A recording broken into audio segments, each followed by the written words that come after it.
but the VC was never awarded. Instead, he received his third bar for the DSO. Wow. In 2022, You should be able to cash it in. Well, what, 3 DSO? 3 DSOs. DSO and 3 bars is a VC. Yeah, like sort of houses in a hotel in I Monopoly. think you're right, yeah. His fighting style as a soldier is noted as, quote, reckless, brave and full of fury. Nice. Do you think he ever threw a stone to distract a guard? Definitely. Which always looks such fun, doesn't it? Definitely. Yeah, it looks such fun. Or just... Yeah. And then... Yeah. Well, being Irish heavyweight boxing champion isn't good enough. Started his life You've yet. turned into a right snob. Welcome to episode 41 of Bloomin Legends. If you're wondering why I'm leaning forward like that, it's because this evening it's Chelsea-Barcelona, so I've worn a really warm jumper. And what I'm frightened of is if I lean back, this jumper is merciless on man boobs. So I'm keeping it really back because that can distract. And otherwise I'm going to end up looking like Mulligan O'Hare, the Vic Reeves folk combination. Anyway, welcome to Bloomin Legends, the man boob special. It will not be. No. Dare I suggest it's time to introduce you to Gavin Wood's co-author of Bloomin Legends. You're right there, Gav. Really good, Johnny. If you're watching on YouTube, this is the reason I've got my clipboard. If you're watching on YouTube, you'll notice I'm holding a clipboard, which is very unlike me at the start of the episode. Yeah, usually it's just me. Yeah, this is for good reason. I have very important information to deliver. Okay. Listen to me carefully. I want you to get your phone out. Many of you I know actually watch or listen on your phones. That's right, yeah. Get your phone out. Head to our social media accounts and vote for your Bloomin Legend of the Year. That's at Bloomin Legends on TikTok or Instagram. At Bloomin Legends on TikTok or Instagram. We are doing a very special episode at the end of the year, crowning our very best Bloomin Legend from 2025. We've discussed their stories, marked their Bloomin Legendary moments. You've seen our top 10, or you will at the end of this podcast.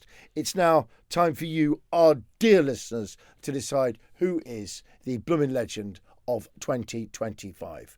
The Bloomin Legend of 2025. So get your phones out, go to your socials, Instagram at Bloomin Legends or TikTok at Bloomin Legends. That'd be fantastic. Right, Gavin. Yes. Man boobs aside. Is that like a drill order? Yes. Man boobs aside.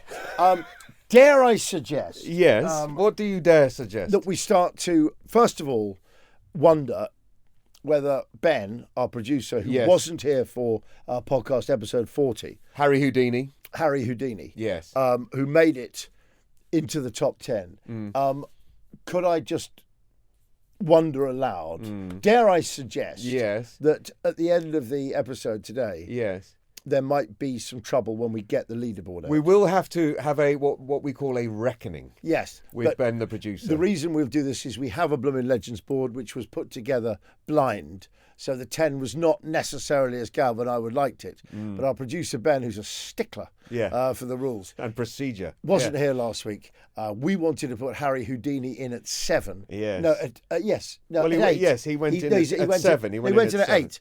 8, 9, 10. Oh, yeah, of course, yes. I know numbers You're are a weird cheating thing. because we can see it. Yes. Incidentally, if you want to vote for your Legend of the Year, check the leaderboard for a few clues. Leaderboard. Yeah, that might just give you a few reminders. Or just go back and listen to all 40. That's right. And, anyway, Gav, I'm just saying, at the end of this episode, if there are gaps in the edit, that's when we've been arguing. Yeah.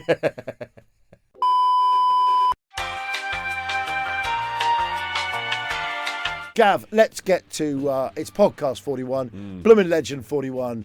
Gavin, the Woodman Woods, take it away. Okay, today's Bloomin Legend, Johnny, has been suggested by multiple listeners. Okay. And is a legend in SAS folklore. Oh, is it the chap off the telly, Paddy? It's Paddy Mayne, yes. Okay. So Bloomin Legend number 41 is Paddy Mayne, the SAS rogue hero. That BBC series, SAS Rogue Heroes, is hilarious. Is it? If you haven't seen it. No, I haven't seen it. It's filmed like a 70s boys war comic. Okay. And the soundtrack to the raids on the Libyan airfields is AC/DC. Is it? It's unbelievably Oh, I haven't hilarious. seen it. You've got to watch it.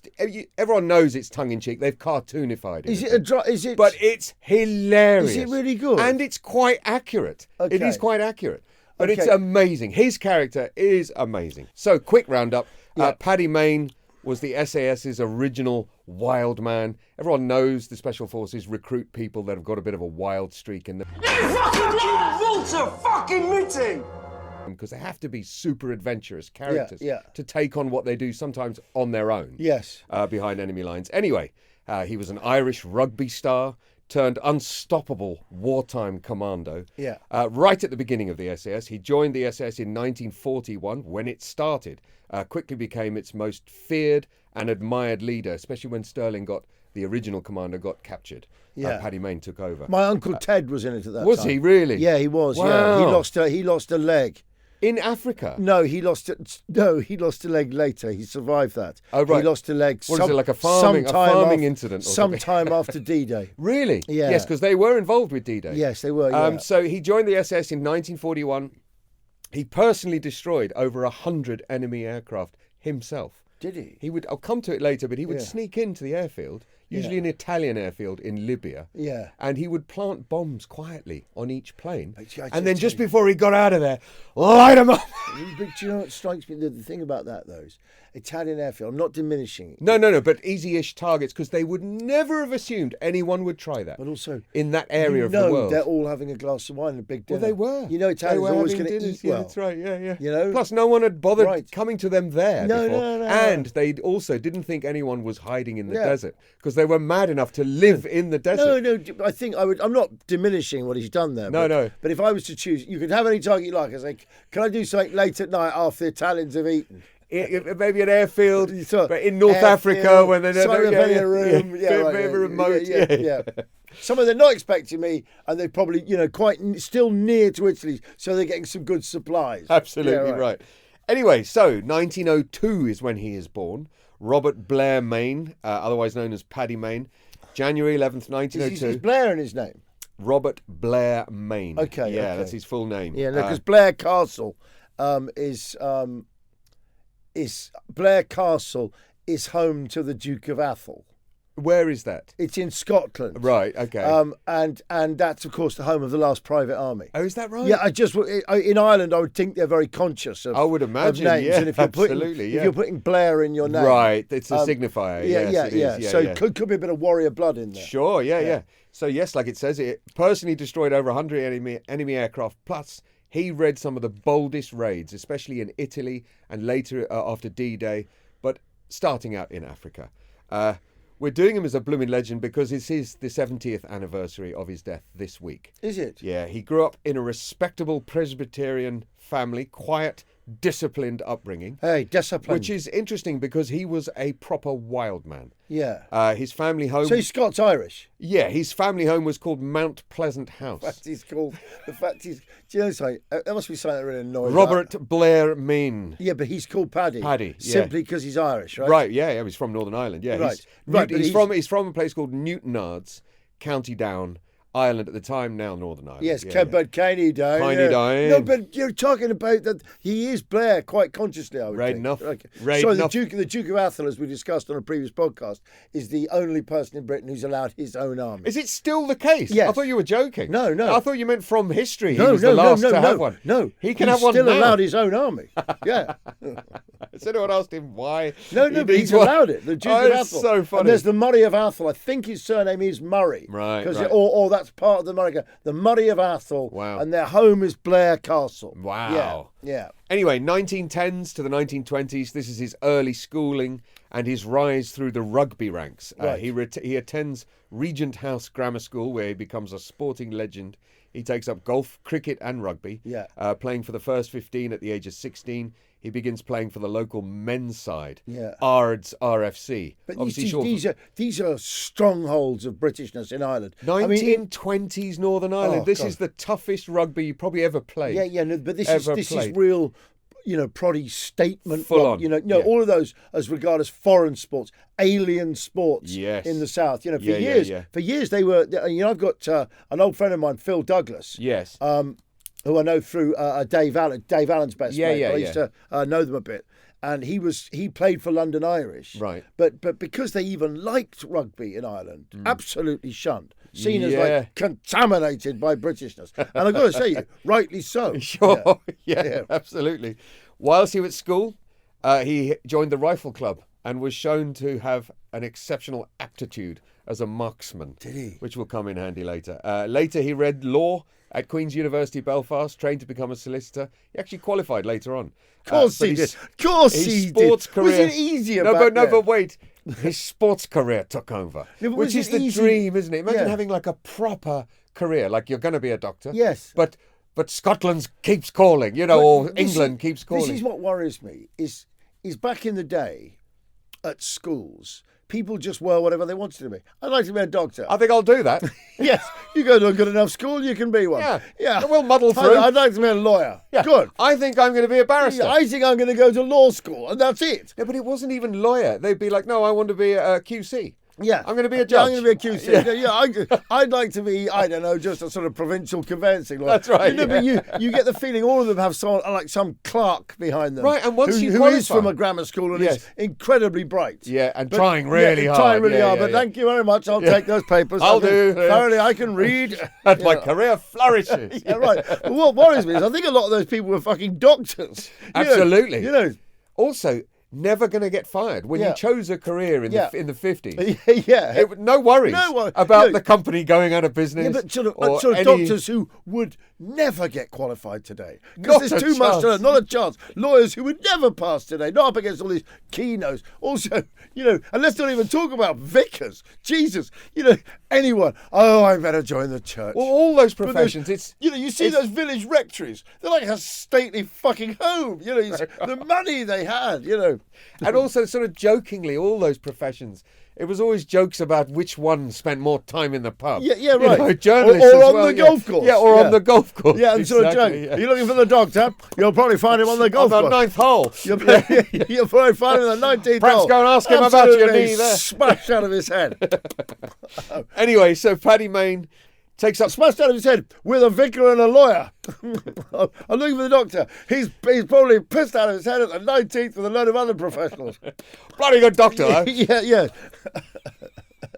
Anyway, so Paddy Mayne, his sports career starts taking over. Oh, if you see him, tell him that rash has come back. That's right, yeah. Get him to send some more of that stuff around. Yeah. Get him to send me some more morphine. So then he takes up boxing at university. Right. And becomes Irish heavyweight champion. Does he? University champion, I presume that means. I don't know. It could be Irish champion. In 1936, this is. So he's Irish heavyweight boxing champion. Right. And he's training to be a barrister. And he's a very high standard rugby player. Yeah. And the war's about to kick off, and he's pretty handy with a gun. Right. I mean, this is all what are you looking for? Pre-soldier stuff, isn't it? Yeah. So by 1937, rugby takes over properly. His first full Ireland rugby cap comes in 1937 in a match against Wales. He gets 5 more caps. He plays as a lock forward. He gets selected for the British Lions tour to South Africa 1 year before World War II kicks off. Yeah. So this is 1938. Right. And this is where he starts. I didn't know Lions went back that far. Actually. Well, and this is, well, there's nothing to be done about it, John. Yes. Whilst he's playing for the Lions, they lost all 3 of the Lions matches, but they played loads of provincial matches in different bits of South Africa. And on the tour, the local papers stated that he was the outstanding player in the Lions pack. Right. He was game, untiring, and stood up to the tremendous task of trying to keep it together when they weren't beating the Springboks. Anyway, Mayne went on to play 20 of the 24 provincial matches and became the most talked about player on the tour. On tour, he was bold in his behaviour and he played a few pranks. Okay, and this is the beginning of his drinking fighting side of his life. Wait a second. We've already had enough to add up to a first Bloomin Legendary This is where we are. First Bloomin Legendary No, but I'd say becoming already Irish heavyweight champion. Yes. Bloomin Legends. And playing for Ireland. Right. No, but also Irish heavyweight champion and playing for the British Lions. Definitely. And being the outstanding player in a tour. In a losing tour. In a losing tour. Yeah. That already, I'd say we're on Bloomin Legend moment. Whatever you're about to say. No, it's number one moment. I'm calling this 3. Fair enough. We'll call it. No, what? Being Irish. No, you're right. You're What, right. what being Absolutely. Irish I know. heavyweight boxing And champion he isn't hasn't good even enough. started his life You've yet. turned into a right fucking snob.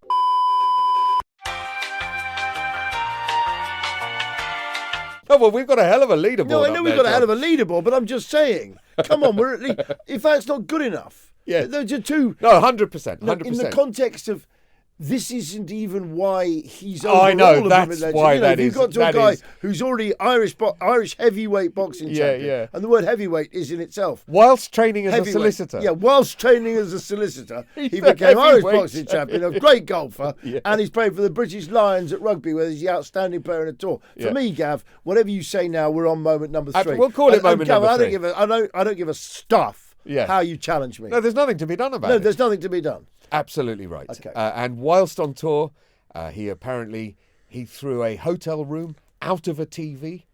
No, Yeah, nice, he nice, didn't. that's fantastic. He threw a hotel room bed out of the window. Yeah, he threw a swimming pool During a He prank. threw a swimming pool into a car. That's right. Yeah, right. He threw a hotel bed out of the window during a drunken prank. No televisions. Wait, no, not in those days. 1938. Yeah, right. So he's- that's all they had. Johnny, I grew up in South Africa. I was born in 1968. We didn't have a television till 1975. Didn't you? No, that was the beginning of television in Okay, South Africa. But was that because they had nothing to put on it? Partly, but also it was What would just, they put on just it? didn't get round to it. And, No. and in those days there was, I think, one channel, But was it to keep and it? half each. One day would be in Afrikaans, Yeah. and the next day it was English. Was it? And then the next day it was Afrikaans, like the news. Would And be was in- that the same all over South Africa? Yes. Would, Yes. yeah, but would it be the same in Joburg, yeah? SABC, South Yeah. African Broadcasting Company. Yeah, but was that the Yeah, same? yeah, it was national. Yeah, But it was that national. came from Joburg, yeah? Yeah, all came from Yeah, Joburg. yeah. So, do you think that was to keep you isolated? I wonder, yeah. I never occurred to me. Because yeah. otherwise, what are you going to fill it with? Right. You're Right. not But no, gonna- but we used to have like the Sweeney, but it was called Blitzpatrollie. Right. And it was in Afrikaans. And so it was dubbed. Was so, it? So when I saw Jack Regan and Carter, I You're thought like, they, yeah, yeah. I thought they were Afrikaans. No, but- I'm not joking. And so when I saw them talking in London Cockney. at Docklands, We're a Swede, we haven't had any dinner. no, but I used to think Jaguars and Docklands were all Yeah. in Johannesburg, Right. Even though it's inland. I'd never thought that was London. I didn't know Yes. it was London.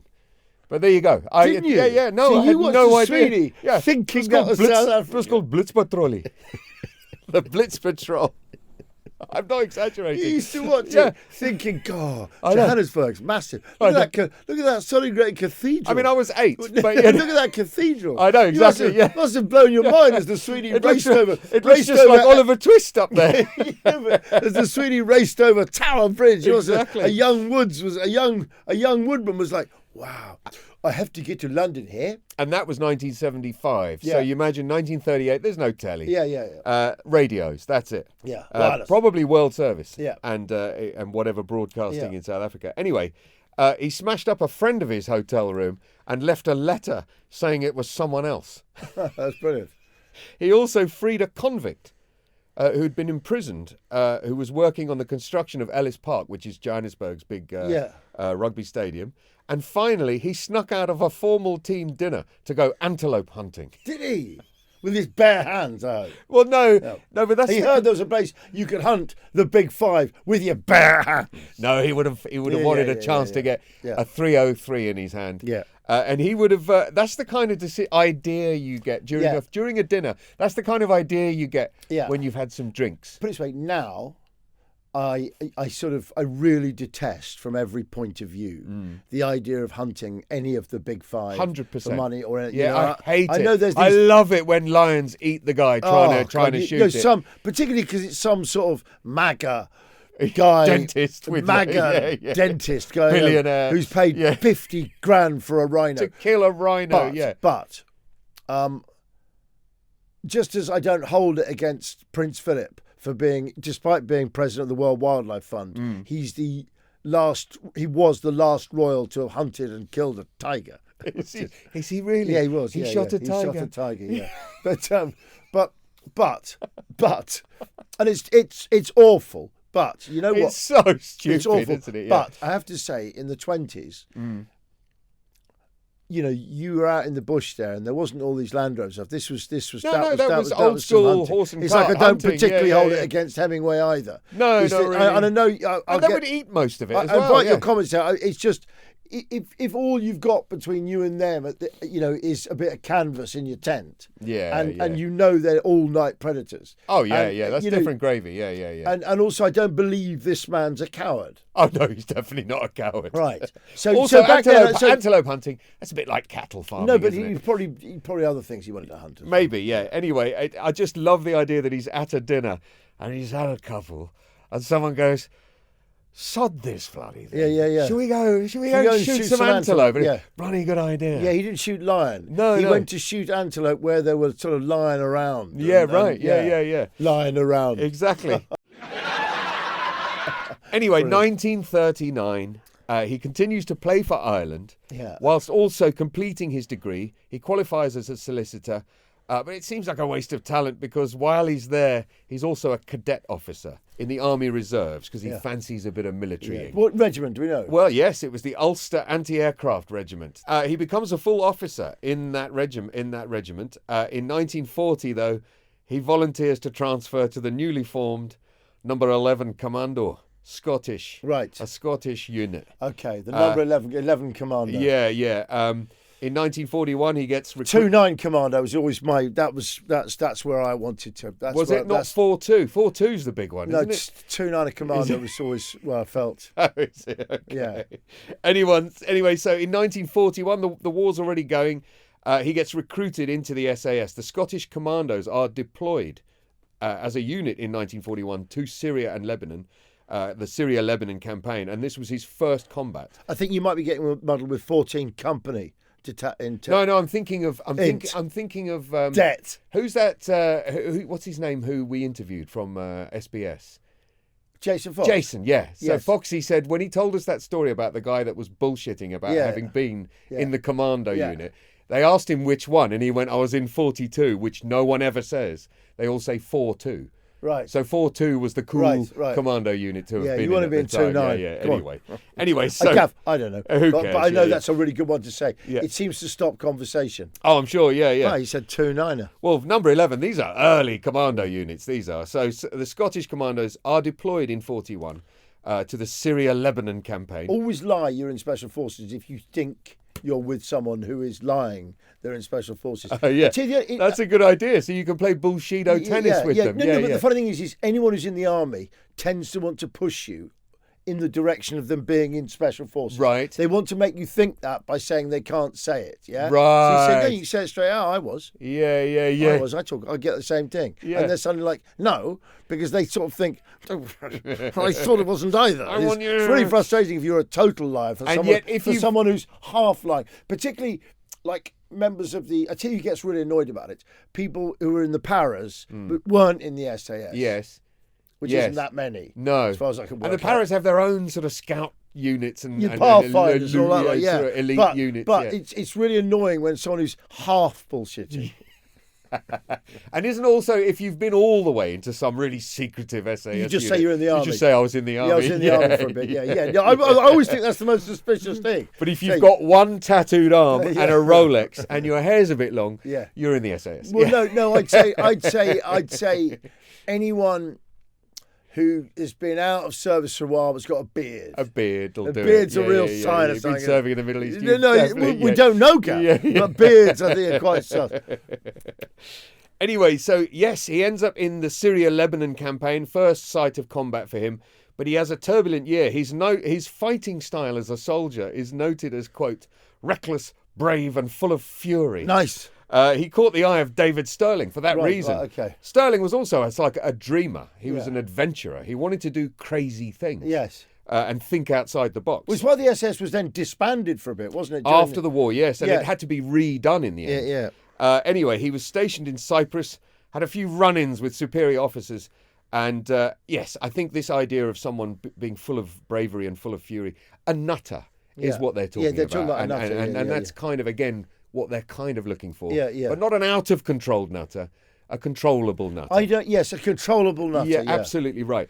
And yes, so we're coming to his Bloomin' Legend, well, on your count, number 4 or so. Yeah, we're on 4. Is when we find out that he punches out Major Charles Napier, a superior of his. This is his Colonel Sharp, sir. Yeah, it's his Sharp moment. But Napier, that's a real strong old name, isn't it? It really is, yeah. I mean, apart from the guy who thought up logarithms. Right, okay. He was Napier, wasn't he? Was he? Yes. Charles Napier, wasn't he? Wasn't there a Napier Bell or something? I can't remember. Yeah, anyway. In 1941, he's accused of assaulting Major Napier after a heavy night of drinking. Mayne had waited outside his tent and punched him to the ground. Did he? Yeah, because he had a grudge against him. He had a grudge against Napier, who had not taken part in one of the raids they'd had to go on, and according to a serving member of 11 Commando, had shot Paddy Mayne's dog in his absence, a dog that he had really got attached to out where they were. Right. And he was furious with him. He got himself drunk and ended up, punching him out. It was like his familiar. Yeah, right. Yeah. He gets dismissed from 11 Commando because of this. Right. So while they're still in Cyprus, he gets held because he's punched out an officer. And while he's in the cell, Sterling comes to visit him. Because you sound like you're our kind of man. Yeah, but that's like Dirty Dozen it stuff. It really is, yeah. And he's approached... But also that choice, you can stay in jail or you can come on this mission. But it's suicide, sir. Exactly. It is Dirty Dozen stuff.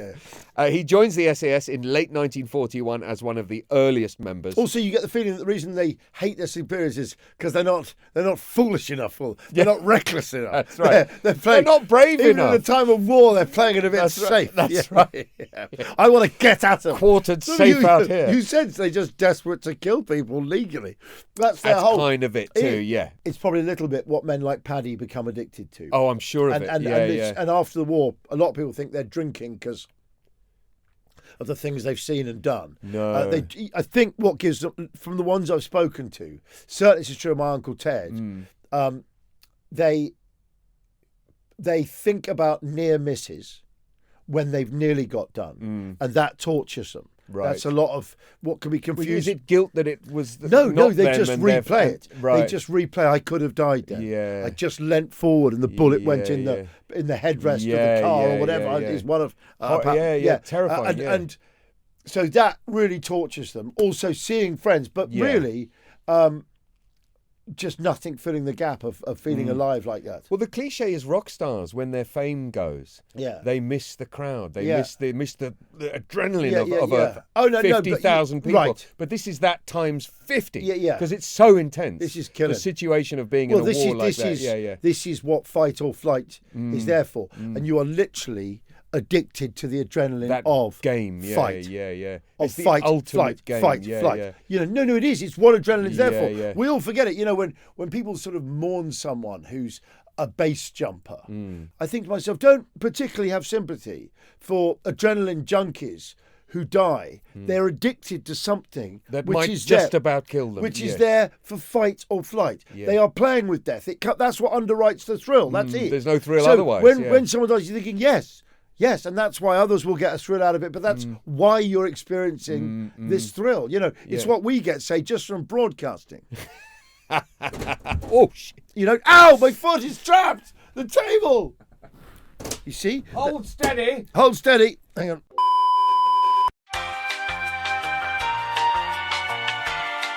Okay, we're going to continue with the broken table. Yep. Don't worry about it, Benny. We shall continue.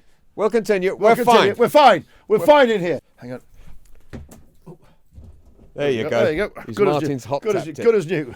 Good as new. But it's interesting, you see, that's the sort of thing that can happen in a podcast situation. Oh, man. A table just collapsed on my foot. Well, it's one of those adrenaline moments. It really was. I didn't contrive that. That's what can happen in the cut and thrust of... But it's keeping calm heads in situations like this and moving forward to the objective. Yes. I was once interviewing Prince Andrew. Yes. And in Capital. Yes. Breakfast. And he came, he was going to be he'd made a big donation. Well, we don't know what his donation was. It was in a sealed envelope. Okay, yeah. Yeah, but he came in there to launch this charity thing. Yeah. I mean, it's a shame. It all seems a bit silly now. But during the interview, while I was talking to him, the sound man leant across and just spilt this cup of tea. It went all over me. Yeah? Oh, no. But I just carried on broadcasting. And when we went to the music, he went, bravo, by the way. What do you mean? He goes, well, I've never seen such a cool air in a crisis. I'm thinking, what he doesn't know is that cup of tea's been there since about 6 o'clock. And it's stone 6 cold. o'clock this morning. It was sort of room temperature. It looked like a quite cup nice, of tea. I actually. just carried on chatting. Yeah, I could- and actually, I can take the scalding pain. Yeah, right. But as he came in, someone had moved it, so it did look like a brand new hot cup of tea. It was it was nicely lukewarm. Did you style it out? Did you say, "Oh, it was nothing"? I said, "Well, you got to see it when you're so focused in." Yeah, aren't you you? got And to stay. He really looked at me like, You've got to stay the course. Trouble is, it's not really a story you can say with any pride anymore, is it? Yeah. No. Sorry, I say Prince Andrew. I mean Andrew Windsor. That's sorry, right. Andy Windsor. Yes. Go on, Gav. So now he's joined the SAS.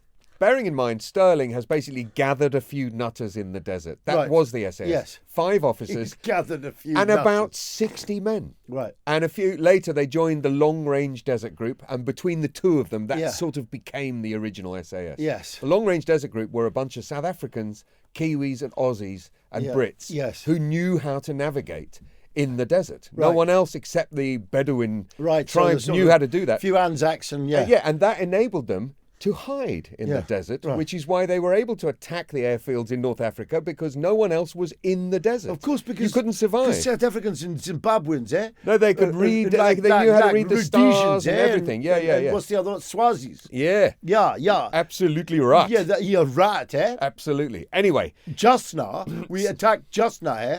but it's a small group of experimental men. Yes. And they tried things like, I'll get into it. So 1941 to 43. So they have 2 years in North Africa. And at the time, Sterling literally was just making it up as he went. Like, what do we do? What are we about? He was really into constantly. I know, yeah. He was constantly into training, which is a very SAS thing. Yeah. Let's run to that mountain and back, and let's do it again. And just be really over the top fit. Yeah. Super brave. Doing parachute jumps in sandstorms, which Yeah. actually killed a few of them while they were in one of the missions. But anyway, Shh, keep it down. he starts with early SAS parachute missions.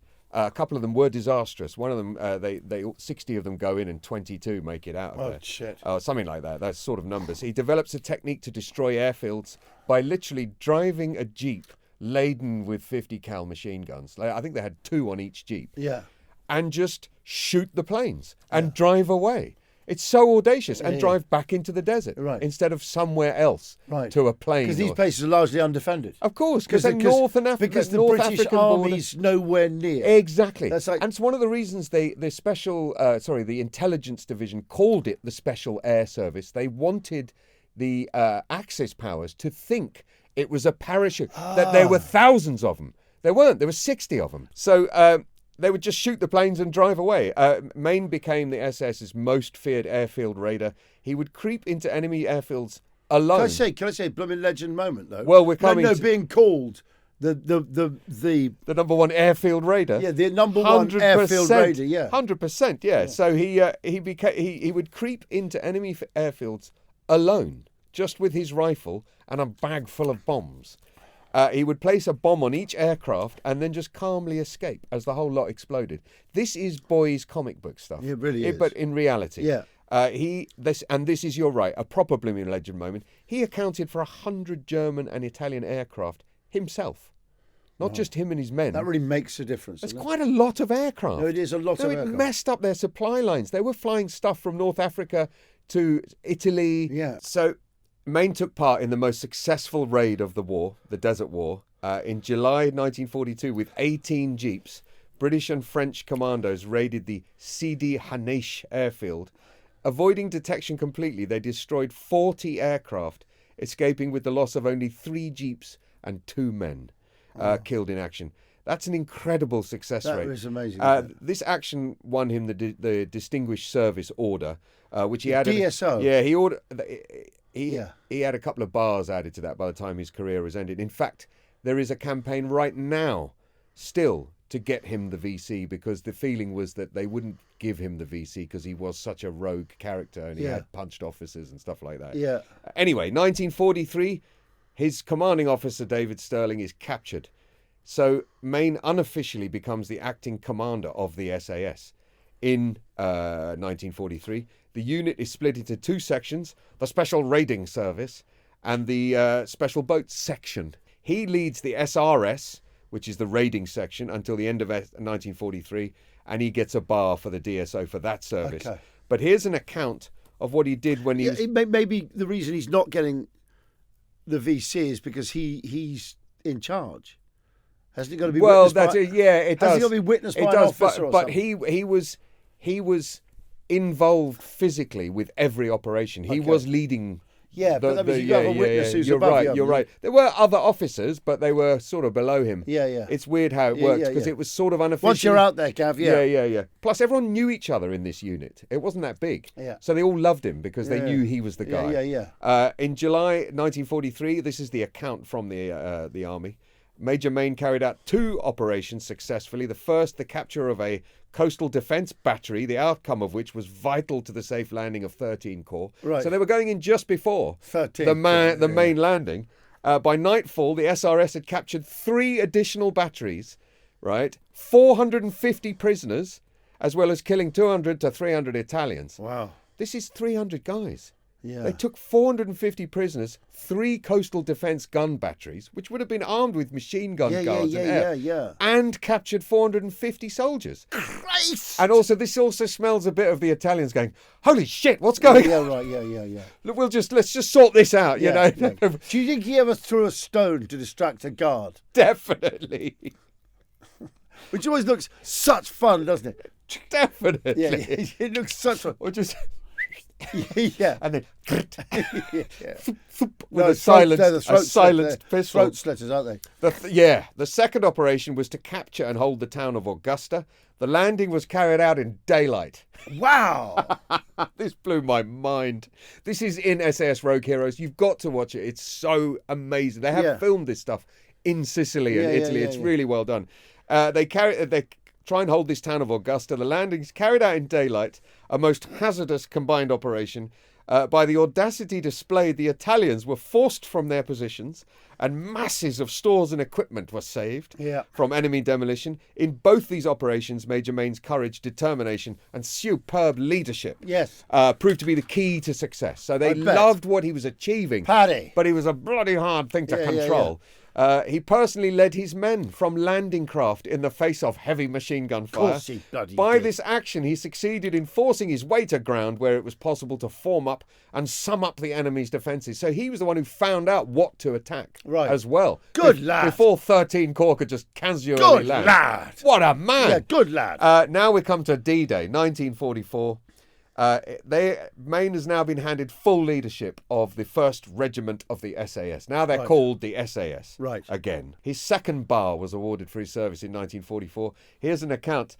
And on 8th of August 1944, he was dropped to Operation Houndsworth Base, located west of Dijon, in order to coordinate and take charge of the available detachments of his regiment and coordinate their activities with a major airborne landing, which was then envisaged near Paris. Right. This must have been such a good part of the war. What a great part. He proceeded... Winning. He proceeded in it's like those last 4 goals that go in a game where someone's... No, because you know what I mean? lot of jeopardy. Yeah. Yeah, they left a lot of snipers in the rubble. Oh, definitely, But a lot of the Germans were running by now. They must but have still, been. Gav. But also leaving behind lots of booby traps. Dangerous stuff. Snipers to slow it down. And also a lot of people have been ordered just to stay there and die. Yeah, absolutely. And Hitler did tell them to do that. You stay there and die, which you never know. Some of them might be foolish enough to do. Yeah, true believers. Anyway, he coordinated activities with this airborne landing. Then he proceeded in a jeep in daylight to motor to the Gain base, making the complete journey in one day. On approach of Allied forces, he passed through the lines in his jeep to contact the Americans. Yes. And then lead back through the lines of his own detachment of 20 jeeps. He was having such a laugh. It was just a troop of jeeps going, we're going where we bloody like. Yeah. He would have loved it. Loads of targets. That's not right. all nasty like the desert. That's right. And they had landed for Operation Wallace. This was all part of the D-Day machinations, or the stuff after that. Yeah. During the next few weeks, he successfully penetrated the German and American lines on 4 occasions in order to lead parties of reinforcements. Anyway, he penetrated the American lines. Aren't they allies? Well, they are, but you've got to prove that on your approach. Right. And I'm sure he was... Yeah, right. They have to be careful because the Americans were just killing everyone they saw. You never know. It was entirely up to Lieutenant Colonel Mayne's fine leadership and example and his, quote, utter disregard for danger Yeah. that the unit was able to achieve such striking success. The whole point of these units is how fast they move and Yeah. how much damage they cause Yeah. for how little there are of them, Yeah. In 1945, he continues operations right into Germany with the SAS. By the war's end, he's one of the most decorated soldiers in the British military. He is recommended at the time for the VC after leading 2 armoured jeeps in Operation Howard. He rescued his wounded men and eliminated a German machine gun position in a local village, but the VC was never awarded. Instead, he received his 3rd bar for the DSO. Wow. In 2022, You should be able to cash it in. well, what 3 DSO? 3 DSOs. DSO and 3 bars is a VC. Yeah, like sort of houses in a hotel in I think Monopoly. you're right, yeah. 3 houses, that's that's now a But hotel. also, it does smack of them giving him the best they can give him without honouring him with an actual Yes. VC, because there has to be some kind of measure of, look, he punched an officer. You Yes, can't right. have that. Yes. Because he's such a hero. Yeah. Useful when he's being deployed against the enemy, but we don't want to, Anyway, in 2022, he was portrayed in SAS Rogue Heroes by Jack O'Connell, who does it brilliantly. And the story brings his story to the public eye, and there is a campaign now to posthumously get him the VC. Yeah. In 45, he leaves the army after the war ends, and he quietly returns to Northern Ireland and resumes work as a solicitor. Where, tragically... Imagine as he sits at his desk. Don't tell me he dies on an English motorbike. Don't tell me he dies on a Windsor, whatever. He dies on a... I wish it was that accurate, but he does die in a car accident. Does he? On a country road. Unbelievably, Johnny, it was, in fact, a Riley Roadster. It was a Riley Roadster. You know what's great about that? What? Is I know the Riley Roadster. It looks a bit like an MG, if you can imagine an MG. Because Milton Vaughan, Yes. my uncle. my great-granddad, Oh, great-granddad. my great-granddad, the British snooker... The billiards champion, and yeah. billiard champion, he was managing director of the Riley Motor Company. Was- Yes, he was, yeah. Whilst being billiards champion. Yes, no. Why in did the- everyone no, have 5 in careers? in the 50s. That's He unbelievable. was managing director. Yeah. Yeah, so he died in a country road in a dangerous 2-seater 50s sports car. Yeah, there we go. Riley. Yes. Wow. That was in 1955, so only 10 years after the war. Gav, Bloomin Legend. Bloomin Legend. Paddy Mayne. So, Gav, Paddy Mayne, what do we think? Okay, so Paddy Mayne quite blatantly lives in the same universe as Charles Upham and Jack Churchill. Okay, Charles Upham, we've got him there because he's won 2 VCs. 2 VCs. His place will forever be safe there. That's right. Because we must have That's right. a mark. We do. And also- Charles Upham didn't need any window dressing of special forces or SAS But also or anything. below him, all household names. That's right. Yeah. Down to really all household names. We've drawn a line in the sand with him. We have, yeah. And what it says is that, we're going to hear a lot of military heroes, a lot Yeah, of eccentrics. we So are. let's go down here. Jack Churchill. Has he done more than Jack? I mean, just because he's one of the SAS, the originals, as they call them. Has he gone into D-Day with bagpipes and a bow and arrow? No. I mean, he's not far off, but no. He hasn't shown Right. that level of imagination. Okay, Patrick Lee Firmer. Now, Patrick Lee Firmer, he talked his way through several checkpoints with a German general in the boot Right, of with his a car. German... No, 24 checkpoints. Paddy Mayne snuck around an Italian airfield and blew up 40 aircraft and laughed on the way out with bombshellance. Yeah, with bombchillants. Okay. I mean, it's unbelievable. Yes, you can the imagine balls on he him. was one of those guys who didn't even hang around to watch the No, explosives. Yeah. no, it was just a day of work for him. Okay, but Gav.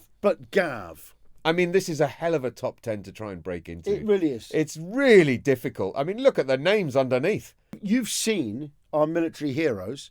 We haven't rewritten it slightly. Who are you going to swap him with?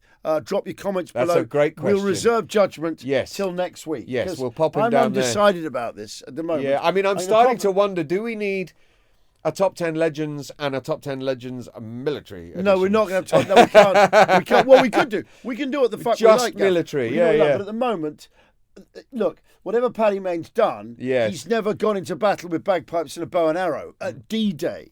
That's at true. D-Day. That's true. With nothing but a bow and arrow. Look, drop your comments below or go at Bloomin Legends You could be the jury. We'll decide this next week. Look, That's right. Talking of you, the jury, we've had more of your Bloomin' Legendary stories in. That's why I've grabbed my clipboard. Yeah, well, listen to this one, Johnny, from Jason. What's Jason say? Jason says, I'd like to put forward my old mate Craig for the title of absolute Bloomin' Legend, better known as Cracker to both friends and enemies alike, although none of us has ever worked out who's sending this in, because we've both got a friend called Craig that's also known as Cracker. We've got a friend called Craig who's known as Cracker. In fact, he used to live with Cheese. Oh, okay. This is about our friend. Is it? And this is such a funny story.